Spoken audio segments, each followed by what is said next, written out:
صحابہ نو پتہ ہے جدو دین اسلام انہاں تک پہنچے ہے اللہ فرماندے نے یا ایھا الذین آمنوا ادخلوا فی السلم کافہ اسلام اندر داخل ہوئے نے پھر لڑے نے اپنا تن من دن قربان کیتا ہے وہ اسی اپنی جاناں نہیں دے سکتے عمل تے سونے پیغمبر کی سنت دے مطابق کر اپنا نماز اپنا روزہ اپنا رہن سہن اپنی زندگی غمی تے خوشی تے اپنی تجارت پیغمبر کائنات صلی اللہ علیہ وسلم کی سنت دے مطابق کر لے کامیابی مل جائے گی کامرانی مل جائے گی نبی پاک صلی اللہ علیہ وسلم دے صحابی حضرت ابو ایوب فرماندے نے ایک عربی آیا تے آتی آیا سونے پیغمبر صلی اللہ علیہ وسلم کو سلام کیا تے اندر سونے ایسا عمل دسو جس سے میں عمل کراں تے سیدھا جنت اندر چلا جا میرے پیغمبر نے 4 چیزاں دسیاں نے انت عبد اللہ ولا تشرکوا به شیئا وتقیم الصلاۃ المکتوبہ وتؤتی الزکاۃ المفروضہ وتصوم رمضان میرے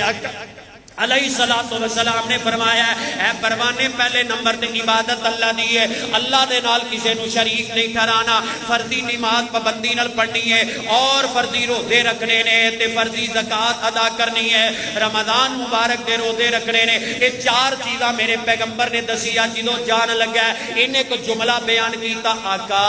جو تسی بیان کیتا ہے میں ایویں ہی کراں گا نہ میں کمی کرنی نہ میں زیادتی کرنی من وان تہاڈیاں گلاں تے میں عمل کردا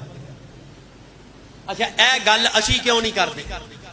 کہ سونے سانو قرآن کافی ہے نبی دا فرمان کافی ہن مل کی پائے گا نبی پاک نے فرمایا او جڑا پروانہ جا رہا ہے نا جن نے کہا ہے میں دین وچ کمی پیشی نہیں کراں گا میرے پیغمبر نے فرمایا من سرہ ان ينظر الى رجل من اہل الجنہ فلینظر الى ھذا آقا فرماندے نے جڑا دنیا اندر ہی چلدا پھردا جنتی ویکھنا چاہندا ہے نا میرے اس پروانے نو ویکھ لو جن نے دعویٰ کیتا ہے سونیا میں دین اندر نہ کمی کراں گا نہ زیادتی کراں گا او دین دے اندر کمی زیادتی دی وجہ تو انسان شیطان دا پیروکار بندا ہے جڑا دین اندر پورے دا پورے داخل ہو جاندا ہے کہ دین اندر نہ میں کمی کرنی نہ زیادتی کرنی ہے نبی پاک صلی اللہ علیہ وسلم دی نبوت والی زبان دے مطابق وہ جنت دا حقدار بندا ہے